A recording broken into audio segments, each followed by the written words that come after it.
নমস্কাৰ আপুনি চাই আছে দুপৰৰ শিৰোনাম মই জয়ন্ত মাধৱ গোস্বামী নিৰ্বাচনৰ পূৰ্বে বিটিচিত অস্ত্ৰৰ উজান কোকৰাঝাৰত পুনৰ উদ্ধাৰ হৈছে অবৈধ মাৰণাস্ত্ৰ কচু গাঁৱৰ ঘন জংঘলৰ পৰা উদ্ধাৰ কৰা হৈছে পিস্তল বন্দুক আৰু গুলি উদ্ধাৰ হৈছে এটা 7.6 mm পিস্তল এটা ম্যাগজিন 7.6 mm পিস্তলৰ 4 জাই গুলি দুটা হস্তনিৰ্মিত বন্দুক আৰু কি অভিযান চলাই উদ্ধাৰ কৰিবলৈ সক্ষম হয় উল্লেখযোগ্য যে বুধবাৰে কোকৰাঝাৰত উদ্ধাৰ হৈছিল বৃহৎ অস্ত্ৰ ভাণ্ডাৰ আজি পুনৰ ঘন জংঘলত অভিযান চলাই কোকৰাঝাৰ আৰক্ষীয়ে জব্দ কৰিবলৈ সক্ষম হ'ল বৃহৎ পৰিমাণৰ অস্ত্ৰ ভাণ্ডাৰ বৰ্তমান কটকটীয়া নিৰাপত্তা বেষ্টনী গঢ়ি তোলা হৈছে সমগ্ৰ বিটিএডিত বিশেষকৈ কোকৰাঝাৰত এনেদৰে ধাৰাবাহিকভাৱে অবৈধ অস্ত্ৰ উদ্ধাৰ হোৱা কাৰ্যই চাঞ্চল্যৰ সৃষ্টি কৰিছে সন্মুখত বিটিচি নিৰ্বাচন আৰু বিটিচি নিৰ্বাচনৰ প্ৰাক্ষণত ধাৰাবাহিকভাৱে কোকৰাঝাৰত উদ্ধাৰ হৈছে অস্ত্ৰ ভাণ্ডাৰ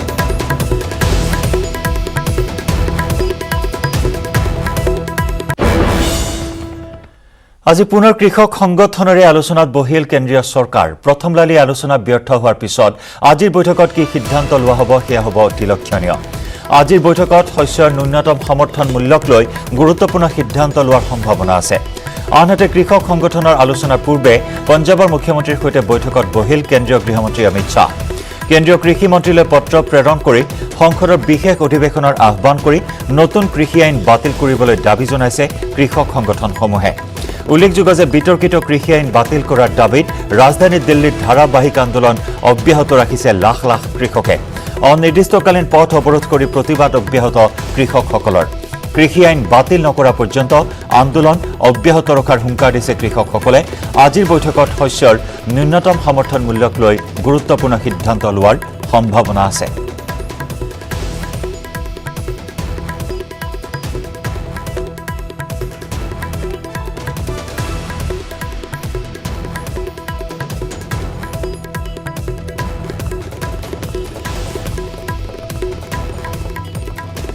আৰু প্ৰতিবাদী কাৰ্যসূচীৰ পোনপটীয়া সম্প্ৰচাৰ আমি দেখুৱাই আহিছো আজি 10 দিনত ভৰি দিলে কৃষকৰ এই প্ৰতিবাদী আন্দোলন বহু বিতৰ্কিত কৃষক বিৰোধী আইন বাতিল কৰাৰ দাবীত অটল কৃষকসকল পঞ্জাৱ হাৰিয়ানা দেশৰ বিভিন্ন ৰাজ্যৰ পৰা আহি গোট খাইছে ৰাজধানী দিল্লীত কৃষকসকলে অৱস্থান ধৰ্মঘট পথ অৱৰোধৰ কাৰ্যসূচী অব্যাহত ৰাখিছে কিন্তু এতিয়াও কোনো ধৰণৰ এটা সদুত্তৰ তেওঁলোকে লাভ কৰা নাই কিয়নো কেন্দ্ৰীয় চৰকাৰে নিজৰ স্থিতি প্ৰকাশ কৰিছে কেতিয়াও প্ৰত্যাহাৰ কৰা নহয় কৃষি আইন আৰু তাৰ সমান্তৰালকৈ প্ৰতিবাদী কৃষক সংগঠনসমূহ নিজৰ দাবীত অটল কৃষক আইন প্ৰত্যাহাৰ নকৰা পৰ্যন্ত অব্যাহত থাকিব অনিৰ্দিষ্টকালীন প্ৰতিবাদ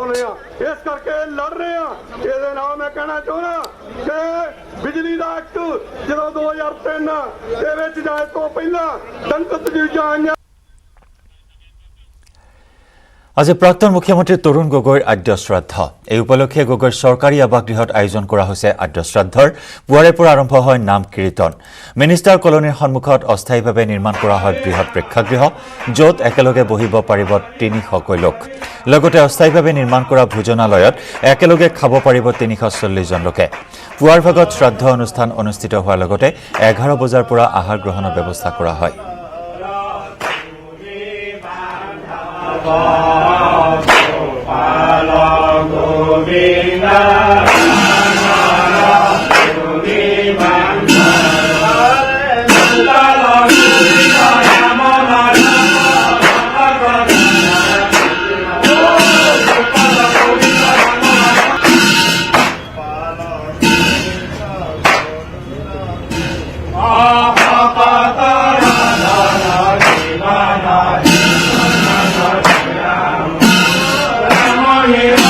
প্ৰাক্তন মুখ্যমন্ত্ৰী তৰুণ গগৈদেৱ যোৱা 23 ডিচেম্বৰ 2020ত পৰলোকপ্ৰাপ্তি হ'ল আজি 11 দিন হ'ল আৰু আমাৰ ঘৰত হৰিনামৰ আৰু গায়ন বায়নৰ আয়োজন কৰা গৈছে কিন্তু মোৰ মনত এটা চিন্তা উৎপন্ন হৈছে যে আজি মাত্ৰ মোৰ ঘৰত বা আমাৰ ঘৰত আমি সকলোৱে এজন প্ৰিয় সদস্য হেৰাই পেলোৱা নাই এই বছৰ বিভিন্ন অসমবাসী ৰাইজৰ বাবে এটা জটিল বছৰ আজিৰ প্ৰাক্তন মুখ্যমন্ত্ৰী তৰুণ গগৈ দেৱৰ এই আধ্য সাধ্যৰ জৰিয়তে তেওঁৰ পৰিয়ালৰ সদস্যৰ যে হেৰাইছে তেওঁৰ আত্মাই সদ্গতি লাভ কৰে সেয়াই হ'ল মোৰ প্ৰাৰ্থনা। ৰংজুলিত ভয়ংকৰ পথ দুৰ্ঘটনা 17 নম্বৰ ৰাষ্ট্ৰীয় ঘাইপথৰ দলঙত হুণ্ডা মবিলিঅ' বাহন এখনে প্ৰচণ্ড জোৰে খুন্দা মৰাৰ ফলত সংঘটিত হয় এই ভয়ংকৰ দুৰ্ঘটনা। এই দুৰ্ঘটনাত 7জন লোক আহত হৈছে। আহতসকলৰ ভিতৰত এটি শিশু আছে। আহতসকলক ততাতৈয়াকৈ ৰংজুলি চিকিৎসালয়ত ভৰ্তি কৰোৱা হয়। ধূপধৰাৰ পৰা গোৱালপাৰালৈ 7জনীয়া পৰিয়াল এটাই চিকিৎসাৰ বাবে গোৱালপাৰালৈ গৈ থকা অৱস্থাত নিয়ন্ত্ৰণ হেৰুৱাই দলঙত খুন্দা মৰাৰ ফলত সংঘটিত হয় এই দুৰ্ঘটনা।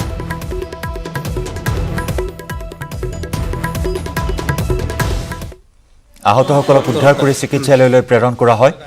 7জনীয়া এটা পৰিয়াল। আহতসকলৰ ভিতৰত এটি কণমানি শিশু আছে। ৰাষ্ট্ৰীয় ঘাইপথৰ দলঙৰ খুন্দা এখন হুণ্ডা মবিলিঅ' বাহনৰ।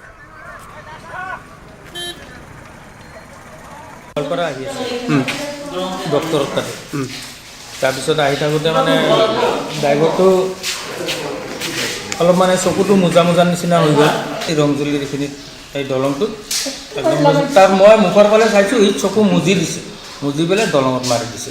কিমানজন আছিল আপোনালোকে? আমি 7জন আছিল। ধূপধৰাৰ পৰা গোৱালপাৰা গৈ আছিল। ডক্টৰৰ ওচৰত গৈ আছিলোঁ আমি। ডক্টৰৰ ওচৰত আছিল। চবৰে মানে চেকআপ কৰিব যোৱা আছিল। মাৰ ডায়েবেটিছ আছিলতো, হয় হয়, তাতে চেকআপত যাই আছিল। আপোনালোকে মেডিকেলত তুংগত উঠিছে বিটিচি নিৰ্বাচনৰ প্ৰচাৰ অভিযান। নিৰ্বাচনৰ দিন চমু চাপি অহাৰ লগে লগে প্ৰতিটো ৰাজনৈতিক দলে প্ৰচাৰ অভিযান তীব্ৰতৰ কৰি তুলিছে। বাক্সা জিলাৰ অন্তৰ্গত 24 নম্বৰ মুছলপুৰ পৰিষদীয় সমষ্টিটো আজি প্ৰমোদ বড়ো নেতৃত্বাধীন UPPL দলৰ প্ৰাৰ্থী ৰাকেশ ব্ৰহ্মৰ সমৰ্থনত এক বিশাল বাইক ৰেলী উলিওৱা হয়। প্ৰায় 2 সহস্ৰাধিক বাইকেৰে আজি মুছলপুৰ পৰিষদীয় সমষ্টিটো পৰিভ্ৰমণ কৰি ৰাইজক সজাগ কৰাৰ চেষ্টা চলায়। UPPL দলৰ প্ৰাৰ্থী ৰাকেশ ব্ৰহ্মই বাইক ৰেলীটো আনুষ্ঠানিকভাৱে উদ্বোধন কৰি কয় যে BTCত ৰাজনৈতিক পৰিৱৰ্তনৰ স্বাৰ্থত ৰাইজে UPPL দলক আঁকোৱালি লৈছে। সেয়ে এইবাৰ BTCৰ UPPL দলে পৰিষদ গঠন কৰিব।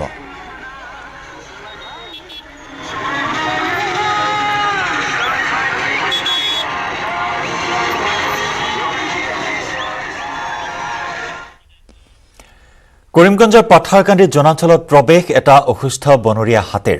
হাতীটোৰ বিচৰণক লৈ আতংকৰ সৃষ্টি হৈছে কৰিমগঞ্জৰ হাতীখিৰা চাহ বাগিচা এলেকাত। নিশা আহি ঘৰ দুৱাৰ ভঙাৰ আশংকাত নিদ্ৰাহৰণ হৈছে অঞ্চলবাসীৰ। বন বিভাগেও হাতীটোৰ চিকিৎসাৰ বাবে কোনো পদক্ষেপ গ্ৰহণ কৰা নাই আৰু যাৰ বাবে ৰাইজ কিছু আতংকিত হৈ আছে।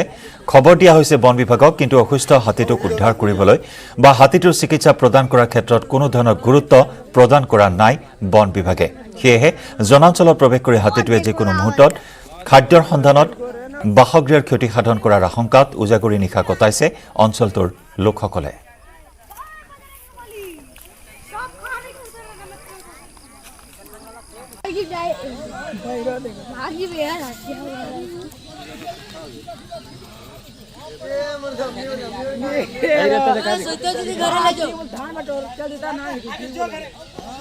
সোণৰ পথাৰ এতিয়া সোণগুটি চপোৱাত ব্যস্ত গাঁৱৰ চহা কৃষকসকলে। গোৱালপাৰা চহৰৰ নিকটৱৰ্তী কল্যাণপুৰ গাঁৱতো সকলো ডেকা গাভৰু ককা আইতা মিলি ঘৰৰ লখিমী আদৰাত ব্যস্ত হৈছে। হাতে হাতে কাঁচি লৈ তেওঁলোকে ব্যস্ত হৈছে আঘোণৰ পথাৰত সোণগুটি চপোৱাত। নতুন আশা আৰু উলহ মালহেৰে একেলগে পথাৰত চপাইছে সোণালী ধান।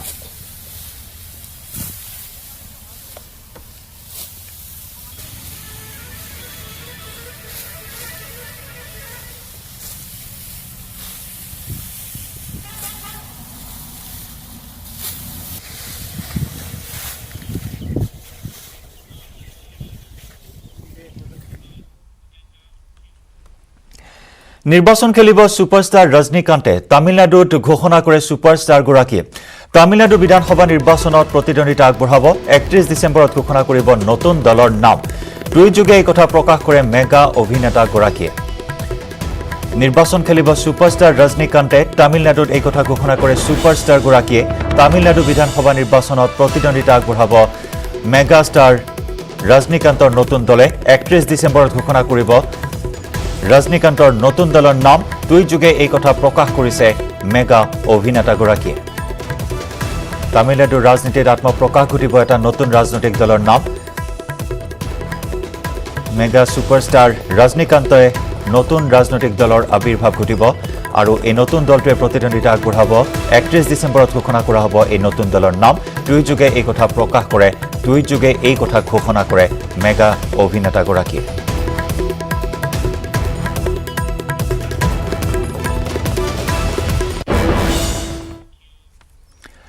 আজি আনুষ্ঠানিকভাৱে আসুৰ পৰা বিদায় লুৰিণজ্যোতি গগৈৰ গুৱাহাটী বিশ্ববিদ্যালয়ত বিদায় সভাৰ আয়োজন উপস্থিত আছে আসুৰ মুখ্য উপদেষ্টা ডক্টৰ সমুজ্জ্বল কুমাৰ ভট্টাচাৰ্য সভাপতি দীপাংকৰ নাথ নৱনিযুক্ত সাধাৰণ সম্পাদক শংকৰজ্যোতি বৰুৱা আগবঢ়াইছো পোনপটীয়া সম্প্ৰচাৰ গুৱাহাটী বিশ্ববিদ্যালয়ৰ পৰা তেওঁলোকে যাতে বাদ কাটি যায় তাৰ কাৰণে আশা ৰাখিছো আৰু ইয়াত উপস্থিত থকা সকলোকে পুনৰবাৰ ধন্যবাদ জ্ঞাপন কৰিছো আৰু আজিৰ অনুষ্ঠানৰ উদ্দেশ্য ব্যাখ্যা ইমানকে কৈ মই বক্তব্য সামৰি মাৰিছো ধন্যবাদ জয় আসন গুৱাহাটী বিশ্ববিদ্যালয়ৰ পৰা আমি পোনপটীয়া সম্প্ৰচাৰ আগবঢ়াইছো দুলীয়াজান সদ্য সমাপ্ত দুলীয়াজান সপ্তদশ বাৰ্ষিক অধিৱেশনত আসুৰ সাধাৰণ সম্পাদক লুৰিণজ্যোতি গগৈয়ে বিদায় লৈছে আনুষ্ঠানিকভাৱে আসুৰ পৰা আৰু আজি বিদায় জনোৱা হৈছে সদ্যত্যাগী সাধাৰণ সম্পাদক লুৰিণজ্যোতি গগৈক নৱনিযুক্ত সাধাৰণ সম্পাদক শংকৰজ্যোতি বৰুৱা সভাপতি দীপাংকৰ নাথ মুখ্য উপদেষ্টা ডক্টৰ সমুজ্জ্বল কুমাৰ ভট্টাচাৰ্য উপস্থিত আছে এই অনুষ্ঠানত গুৱাহাটী বিশ্ববিদ্যালয়ৰ পৰা এয়া পোনপটীয়া সম্প্ৰচাৰ বিদায় সতীৰ্থসকলক উদ্দেশ্যি বক্তব্য ৰাখিব ডক্টৰ সমুজ্জ্বল কুমাৰ ভট্টাচাৰ্যই বিগত কাৰ্যকালৰ মুখ্য উপদেষ্টা ডক্টৰ ভট্টাচাৰ্যক বক্তব্য ৰাখিবৰ কাৰণে অনুৰোধ কৰিছোঁ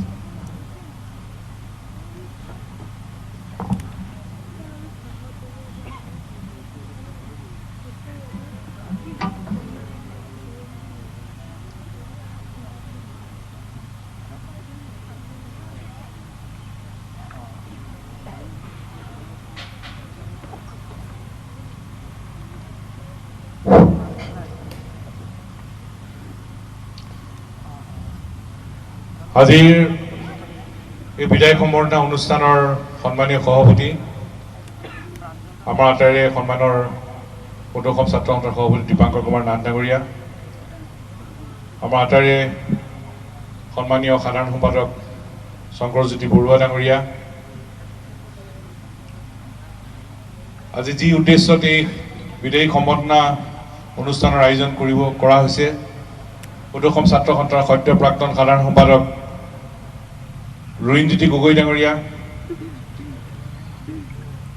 ৰাজ্যিক কাৰ্যনিৰ্বাহকৰ যিসকল সতীৰ্থক বিদায় দিবলৈ এই অনুষ্ঠানলৈ আমন্ত্ৰণ কৰা হৈছে ক্ৰমে উপসভাপতি প্ৰদীপ দাস সহকাৰী সাধাৰণ সম্পাদক দুলদুল বৰকটকী শিক্ষা সম্পাদক শৰৎ হাজৰিকা বিত্ত সম্পাদক কৃষ্ণকান্ত দাস অঞ্জন কলিতা সাহিত্য সম্পাদক সাংগঠনিক সম্পাদক হিমান বৰ্মন কাৰ্যনিৰ্বাহকৰ সতীৰ্থ সঞ্জীৱ চাংমাই পুলকেশ ৰায় বেপাৰী অৰূপ কলিতা অৱন্তী পুলেন প্ৰমুখ্যে আজি অনুষ্ঠানত উপস্থিত থকা ক্ষুদ্ৰ ছাত্ৰ সন্থাৰ নৱগঠিত ৰাজ্যিক কাৰ্যনিৰ্বাহকৰ বিষয়বিভাগ সদস্যসকল বিভিন্ন জিলাৰ পৰা অহা সন্মানীয় সভাপতি জিলা ছাত্ৰ সন্থা মহকুমা ছাত্ৰ সন্থা আঞ্চলিক ছাত্ৰ সন্থা বিশ্ববিদ্যালয় ডিব্ৰুগড় বিশ্ববিদ্যালয় আৰু গুৱাহাটী বিশ্ববিদ্যালয় আসু গোটৰ সন্মানীয় সভাপতি সম্পাদক উপদেষ্টা প্ৰমুখ্যে বিষয়বিভাগসকল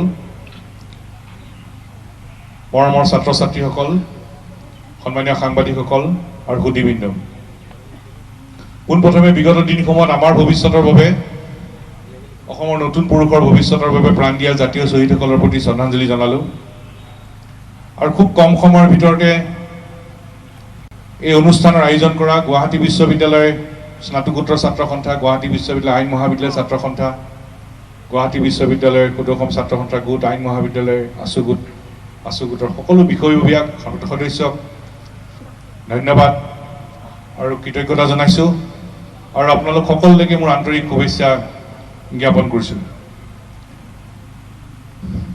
ক্ষুদ্ৰ ছাত্ৰ সন্থাৰ এই দীঘলীয়া যাত্ৰাত এই ধৰণে ছাত্ৰ সন্থাৰ সদ্য প্ৰাক্তন সাধাৰণ সম্পাদক আৰু কেন্দ্ৰীয় কমিটিৰ বিষয়বিভাগসকলক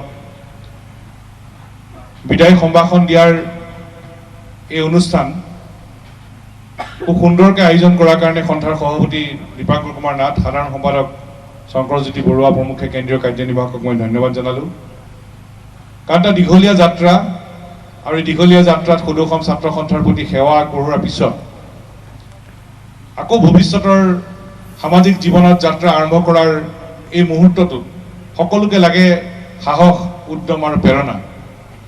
কৰি অহা কামৰ বাবে লাগে এটা কৃতজ্ঞতা। আৰু তেনে এটা পৰিৱেশৰ আয়োজন কৰাৰ কাৰণে মই কেন্দ্ৰীয় কমিটিৰ সভাপতি, সম্পাদক, প্ৰমুখ্যে সকলোকে মই আন্তৰিক ধন্যবাদ জ্ঞাপন কৰিছোঁ, যিটো আটাইতকৈ প্ৰয়োজনীয় কথা। কাৰণ সদৌ অসম ছাত্ৰ সন্থাত দীঘলীয়া যাত্ৰা, নিষ্ঠাৰে কাম কৰি থকা যায়। কাৰ্যকাল শেষ হোৱাৰ লগে লগে যেতিয়া বিদায় মুহূৰ্ত আহে, সেই সময়ত লাগে ভৱিষ্যতৰ যাত্ৰা আৰম্ভ কৰিবৰ কাৰণে কৰি অহা কামৰ এটা কৃতজ্ঞতা, এটা ধন্যবাদ। আৰু ভৱিষ্যতৰ কামৰ বাবে আগবাঢ়ি যাবৰ বাবে লাগে অনুপ্ৰেৰণা, সাহস।